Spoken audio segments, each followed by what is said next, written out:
I'm afraid you're in the wrong section. This is first class, not economy. Janet Miller's voice cuts through the cabin air like a blade. Her eyes scan Marcus Reed from head to toe, lingering on his simple black t-shirt and faded jeans. The disdain in her expression needs no translation. Marcus extends his boarding pass. Janet barely glances at it before shaking her head. There must be some mistake. People like you don't have real first-class tickets. Captain Robert Hayes emerges from the cockpit, his uniform crisp, his gaze tired.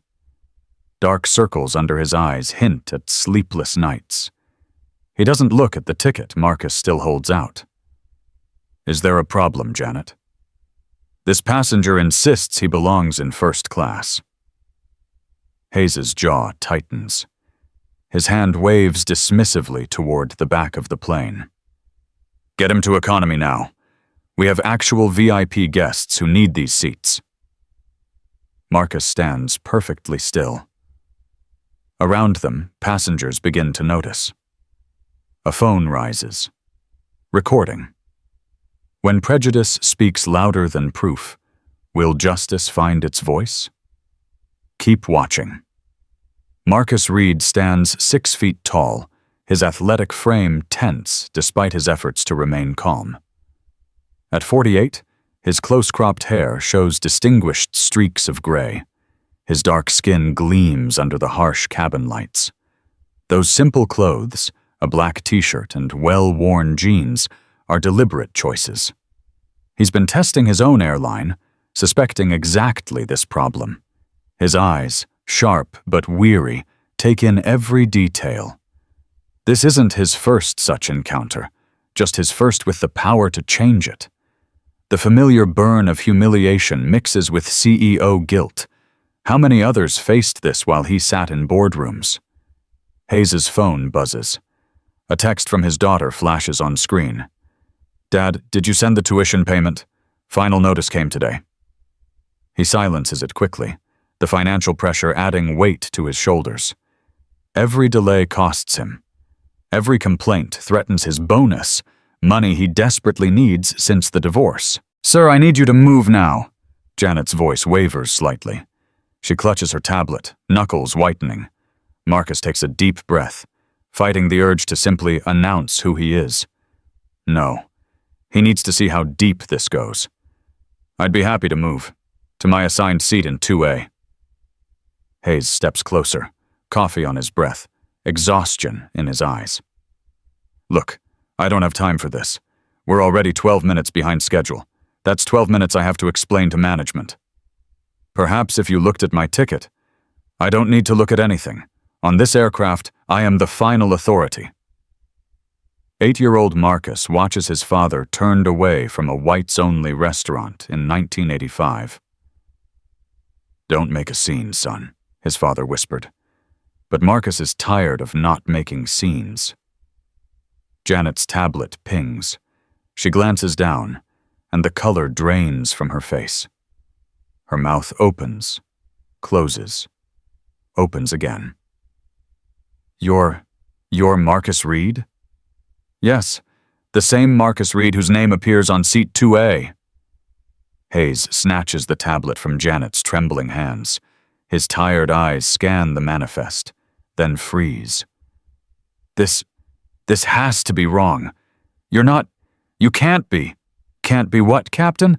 Can't be black? Can't dress casually? Can't be the majority owner of this airline? From 3 rows back, a young Asian man named David Chen has his phone raised, live streaming. Ladies and gentlemen, you're witnessing discrimination in real time on Skyline Airways Flight 1847. Marcus pulls out his phone, his hand trembling slightly with controlled anger. Sarah, it's Marcus. I need you to verify something for Captain Hayes and Janet Miller on Skyline 1847. Through the phone's speaker. Mr. Reed? Of course. You're Marcus Reed, CEO of Skyline Airways and majority shareholder at 51%. Janet's legs buckle slightly. She grabs a seat back for support. Hayes's face cycles through emotions: disbelief, fear, anger, and finally, desperate denial. This is impossible. This is some kind of setup. Behind, an elderly woman in 3B leans forward. Patricia Wong adjusts her glasses. I'm a civil rights attorney. Young man, I'm happy to serve as a witness to this violation. Marcus feels his composure cracking. 20 years of building this company, and this is happening on his own planes. Captain Hayes, I'm going to give you one opportunity to make this right. Apologize, seat me properly, and we'll discuss this after landing. Hayes's pride wars with his fear. Pride wins. I don't apologize to people trying to scam their way into first class. Marcus's control finally slips. Scam? I bought this airline to prevent exactly this kind of discrimination, and you're proving I failed. The admission hangs in the air, the CEO's vulnerability exposed. He's not just angry about today. He's angry about every day he didn't fix this sooner. David Chen captures it all. The CEO just admitted he knew this was a problem. This is getting real. Marcus looks directly into the camera, exhaustion and determination mixing in his expression. My name is Marcus Reed. In 45 minutes when we land, things are going to change. 2 airport security officers board the plane. Officer Thompson surveys the scene with practiced eyes. Which passenger is causing the disturbance? Hayes, sweat now visible on his forehead, points at Marcus. This man claims to be our CEO. He's refusing to move to economy. Thompson examines Marcus's documentation. Sir, this ticket is valid. First class, seat 2A. But surely you can see this is a scam, Hayes insists, his voice cracking. Look at him. I am looking at him, Thompson replies evenly. I see a passenger with valid documentation. Patricia Wong interjects. Officer, I'm documenting violations of Title II of the Civil Rights Act. This captain has refused service based solely on race. Hayes's phone buzzes again. His ex-wife. Robert, Kaylee needs her tuition. Stop ignoring us. His hands shake as he silences it. Marcus notices the captain's distress, but feels limited sympathy. How many passengers faced this from a stressed, biased crew? Captain Hayes, are you fit to fly? You seem distracted. Don't you dare question my fitness, Hayes snaps. 22 years with no safety incidents. But how many discrimination incidents? Marcus asks quietly. From economy, voices begin to rise. A black businessman shares his story of being denied an upgrade last month. A Latina doctor recounts her humiliation. The cabin becomes a confession booth. Marcus addresses them. I hear you. All of you. And I'm sorry. I'm sorry I didn't know. Sorry I didn't fix this sooner. His admission of failure resonates. This isn't a perfect CEO. This is a man confronting his own blind spots. Hayes grabs the intercom. Ladies and gentlemen, we're experiencing a minor issue. We'll depart shortly. Suddenly, Hayes turns toward an elderly black man filming. Sir, put that phone down. The man continues recording. I have every right. Hayes reaches for the phone. I said put it down. Janet suddenly steps between them. Captain, stop. You're making it worse. The cabin falls silent. Hayes stares at Janet in betrayal. You're taking their side? I'm taking the side of not assaulting passengers, Janet replies, her voice shaking. She turns to the elderly man. Sir, I'm sorry. This isn't right. First Officer Mitchell emerges from the cockpit. Bob, what's going on? We're 20 minutes late now. His eyes land on Marcus and widen. Wait, Mr. Reed? From the flight program? Hello, James. Mitchell's face pales. Oh, God. Bob, this is Marcus Reed, the actual CEO. Hayes's world collapses. His phone shows 17 missed calls. His daughter has posted, "Is my dad really the racist pilot on TikTok?" "This can't be happening," Hayes mutters. "The metrics, my bonus, Kaylee's tuition." For the first time, Marcus sees the human behind the bias. A flawed, stressed man who let pressure and prejudice guide terrible decisions. "Captain Hayes," Marcus says, his anger tempered with understanding, "we all make mistakes, but what matters is what we do next." Hayes straightens, gathering the tatters of his authority. "Fine. Mr. Reed, you may take your seat, but I'm still captain of this aircraft." "For now," Marcus replies, taking his seat in 2A. The plane finally pushes back from the gate. As they taxi toward the runway, Marcus opens his laptop and begins typing furiously. Patricia Wong leans over. "What are you doing?" "Documenting everything. Preparing for what comes next."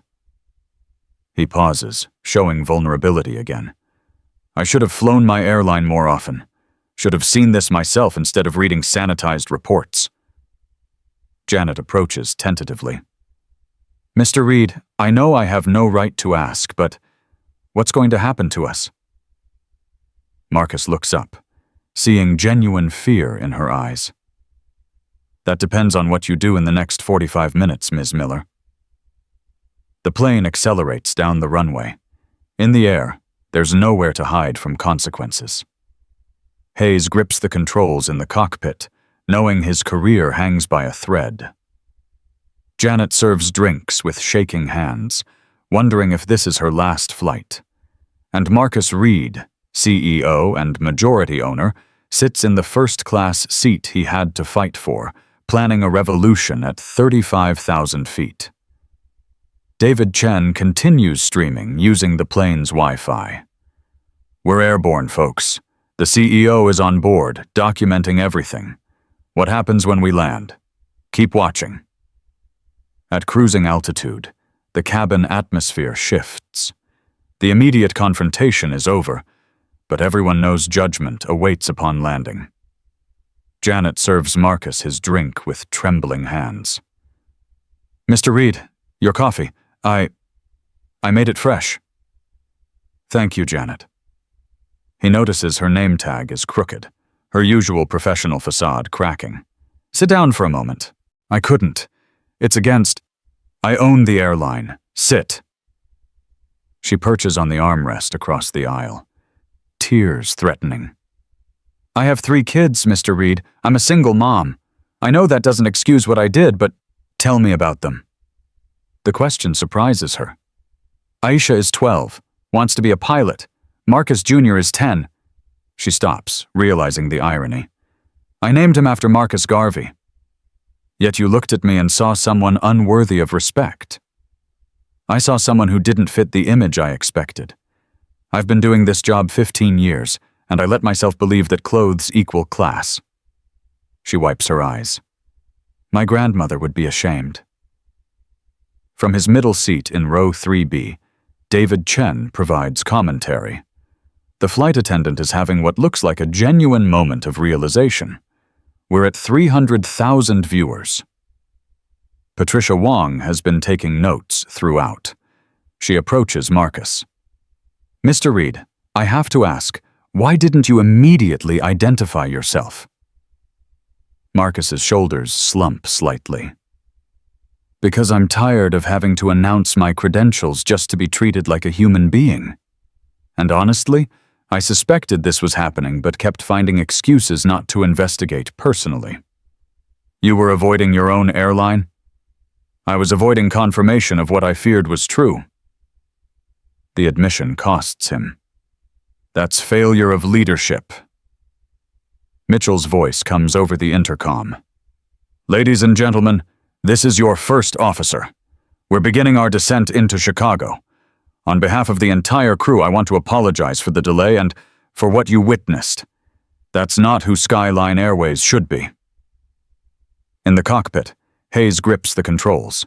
His co-pilot glances over. Bob, you okay? Define okay, Hayes mutters. I just discriminated against our CEO. On livestream. My daughter won't talk to me.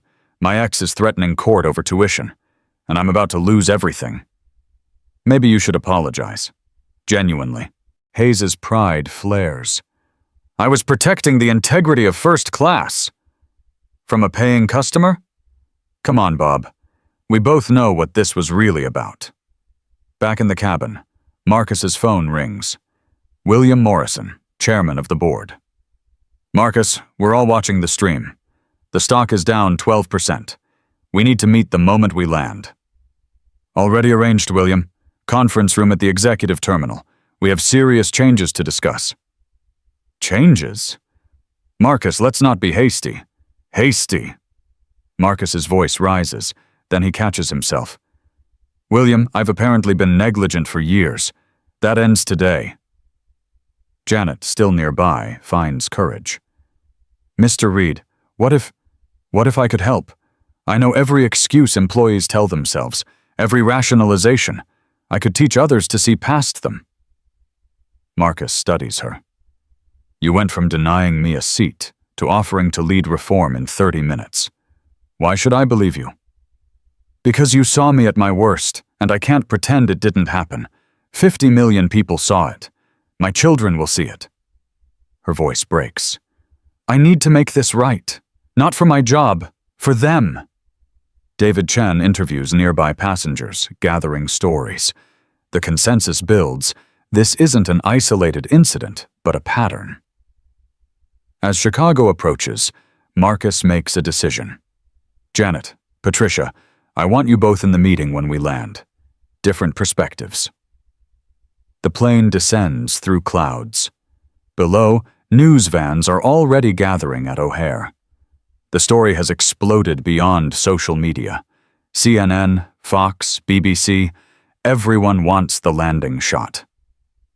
Hayes's voice. Professional, despite everything. Flight attendants, prepare for landing. Marcus sends one final email before touchdown. Emergency board meeting, 90 minutes. Mandatory attendance.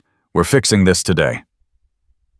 His phone shows missed calls from board members, executives, reporters. He ignores them all, staring out at the approaching runway. The wheels touch down. As the plane taxis to the gate, everyone aboard knows they've been part of history. What started as discrimination has become a reckoning. Ladies and gentlemen, welcome to Chicago, Hayes says, his voice hollow. Local time is 2:47 p.m. For those continuing on, there may be a delay. When the plane doors open, corporate justice begins. The real confrontation is about to unfold. The plane reaches the gate. Through the windows, passengers see the media circus waiting. News vans, reporters, cameras, all focused on Skyline Flight 1947. Marcus stands, gathering his laptop. His phone shows 53 missed calls. He turns to Janet. Ms. Miller, you wanted a chance to make this right? It starts now. Come with me. Sir? You're going to tell the board exactly what happened. No sugarcoating. As the door opens, airport security and Skyline executives crowd the jet bridge. Thomas Chen, VP of Operations, pushes forward, face flushed. Mr. Reed, we've arranged a private exit. No! Marcus's voice cuts through. We're not hiding from this. He walks through the terminal, Janet and Patricia Wong beside him, David Chen still streaming. Reporters surge forward.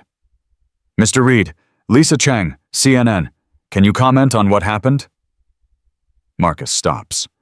Behind him, Hayes emerges from the cockpit, trying to slip away unnoticed. Captain Hayes, join us, please. Hayes freezes. I need to file my flight reports. They can wait. Your career might not. The group moves through the terminal. CEO, captain, flight attendant, attorney, and live streamer. An unlikely procession heading toward corporate judgment. In the executive conference room, 12 board members wait.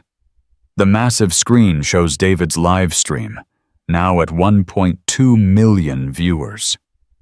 William Morrison stands. "Marcus, this is a disaster. Our stock has dropped 15%. "Good," Marcus replies, surprising everyone. "Maybe losing money will make you care about losing our soul." He connects his laptop to the presentation system. "Let me show you what I discovered by actually flying our airline." The screen fills with data, not the sanitized reports he usually sees, but raw complaints Patricia Wong helped compile during the flight. 400 discrimination complaints in 3 years, settled quietly, hidden from me. His voice tightens. "I trusted you to run this company ethically while I focused on expansion. I was wrong." Board member Sandra Kim speaks up. "Marcus, these were handled by HR, buried by HR." He clicks to the next slide. "Janet, tell them what happened today." Janet steps forward, voice shaking but determined. "I denied Mr. Reed his rightful seat because he's black and dressed casually. I didn't check his ticket. I just assumed he didn't belong." "And you, Captain Hayes?" Hayes, deflated, speaks quietly. "I backed her up, threatened to call security. I tried to physically take a phone from an elderly passenger." He pauses. "I let stress and bias guide my decisions. My divorce, financial pressure, they're explanations, not excuses." Morrison interjects. "Surely we can handle this quietly." Quietly. Marcus's control finally breaks. "We're live streaming to over 1 million people. My face is on every news channel. There is no quiet." He takes a breath, composing himself. "I move for immediate suspension of Captain Hayes and Janet Miller, pending full investigation. HR will complete review within 72 hours. "Seconded," Sandra Kim says quickly. "All in favor?" Unanimous. Hayes closes his eyes, knowing it's over. Janet nods, accepting consequences. "Furthermore," Marcus continues, "I move to retain Ms. Miller as a consultant during her suspension. She'll help design our new diversity training program." The board exchanges glances. Morrison objects. "You want to reward her?" "I want to use her. She knows every excuse, every blind spot. Her failure can teach others." Patricia Wong speaks up. "From a legal perspective, showing rehabilitation and reform could help with the inevitable lawsuits." The board votes again. 7 in favor, 5 against. It passes. Marcus turns to the camera. David Chen has been allowed to keep streaming. "To everyone watching, I failed you. As CEO, I was too comfortable in my bubble, too willing to believe positive reports. That changes now." He outlines immediate changes. Body cameras for crew during conflicts, quarterly bias training mandatory for all employees, independent oversight committee, public reporting of all discrimination complaints. This will cost approximately $200 million annually, CFO Sterling objects. "Then we'll spend it, or I'll use my majority stake to replace board members who disagree." The threat lands. Marcus Reed isn't just apologizing, he's declaring war on his own company's culture. Hayes asks quietly, "What happens to me?" Marcus looks at him, really looks, sees the broken man beneath the uniform. "That depends on you, Captain. Own what you did, publicly. Help us understand how bias operates. Maybe you fly again someday. Maybe not. But you can still contribute to change." A glimmer of hope in Hayes' eyes. Not forgiveness, but a path forward. Janet finds her voice. "Mr. Reed, I'll do whatever it takes. Speak at every training. Face every angry employee. I know I'll be the most hated person at Skyline for a while." "Probably," Marcus agrees. "But also potentially the most important. Real change requires real examples. The meeting continues for another hour. Policies drafted. Terminations approved.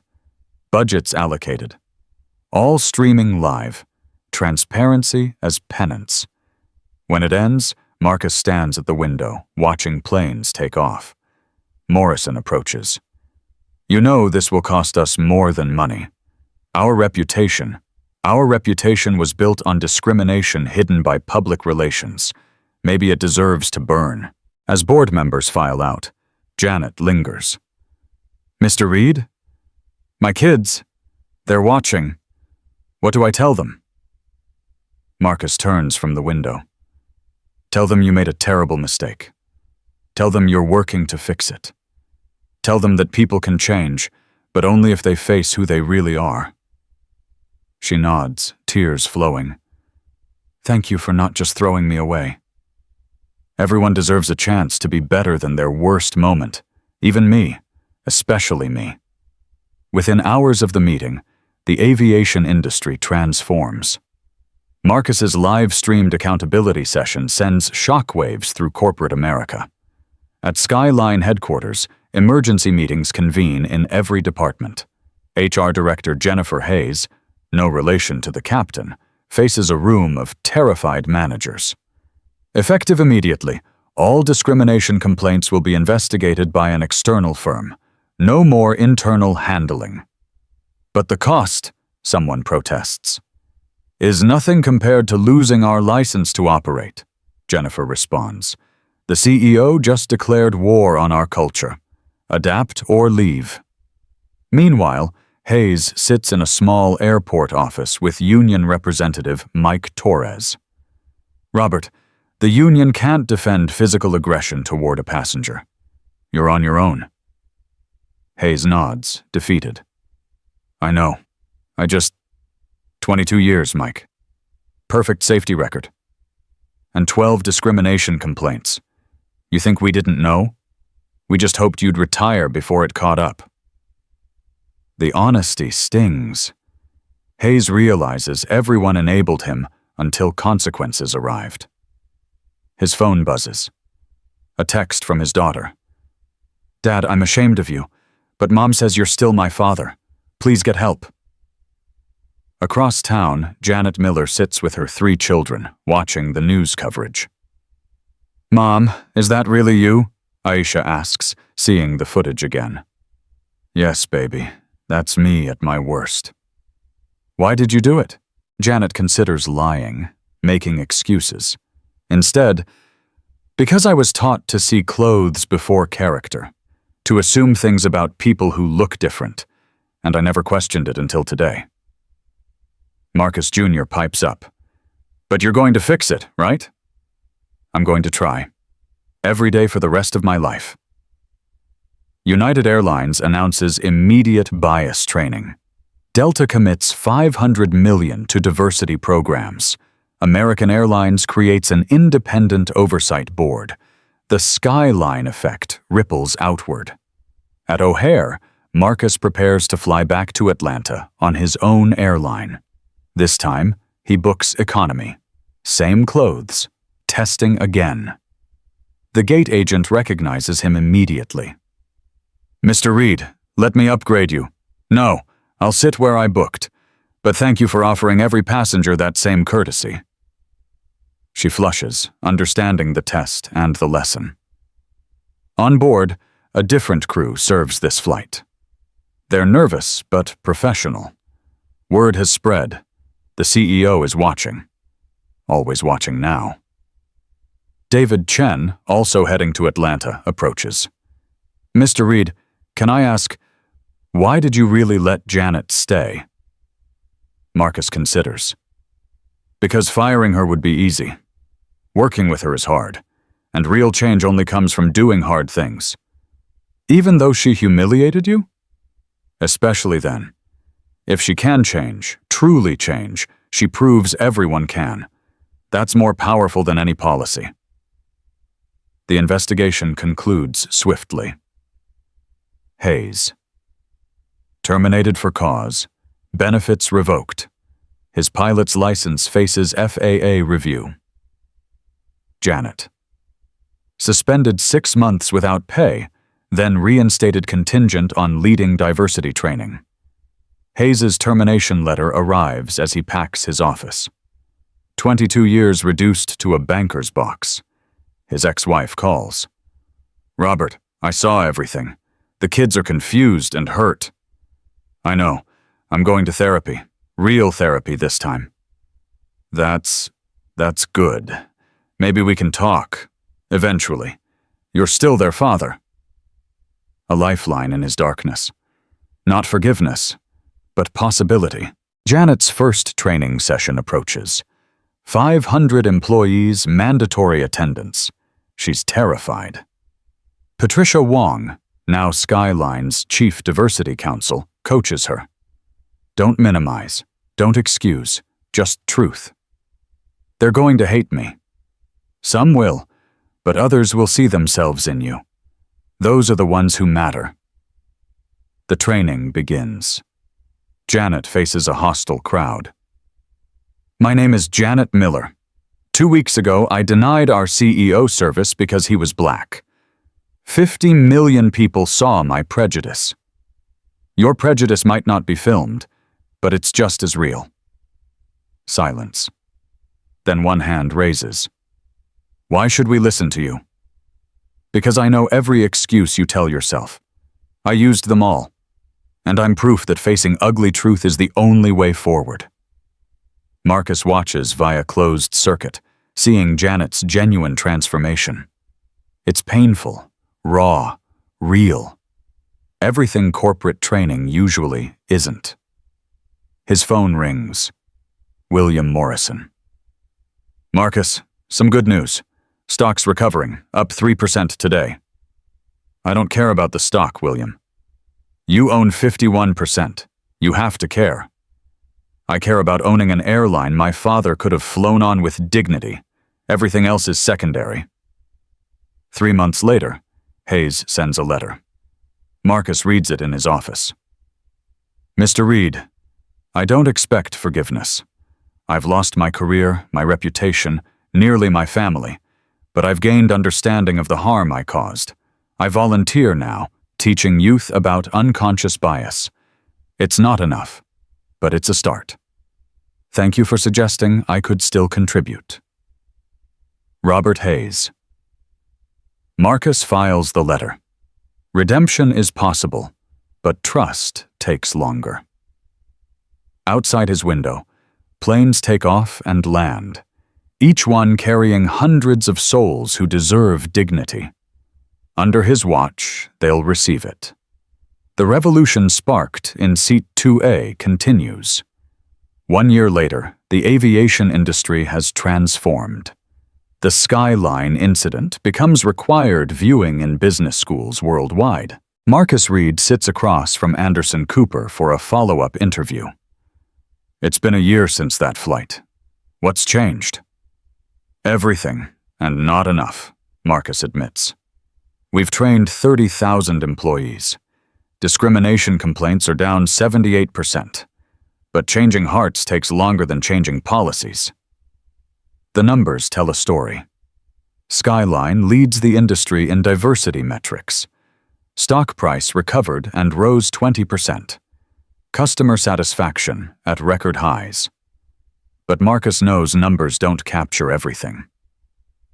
In Houston, Robert Hayes teaches a workshop for young pilots. His audience, diverse recruits entering aviation. "I lost everything because I couldn't see past my biases. Your generation can do better. Must do better." A young black woman raises her hand. "Captain Hayes, do you regret what happened?" "Every day. But I'm grateful it was exposed. Living a lie was killing me slowly. Facing truth gave me a chance to change." His daughter sits in the back row. They're rebuilding, slowly. She introduces him now as "my dad," who's doing the work. Janet Miller has become Skyline's most effective trainer. Her sessions are brutal, honest, transformative. "I've told my story 900 times," she tells a new class. It never gets easier. It shouldn't. The day it stops hurting is the day I stop growing. Her children have become advocates. Aisha, now 13, speaks at schools about unconscious bias. Marcus Jr. wrote an essay that went viral. My mom was racist. Here's how she changed. Patricia Wong's law firm now exclusively handles discrimination cases. The Reed Foundation funds her work, justice for those who can't afford it. We've won 200 cases this year.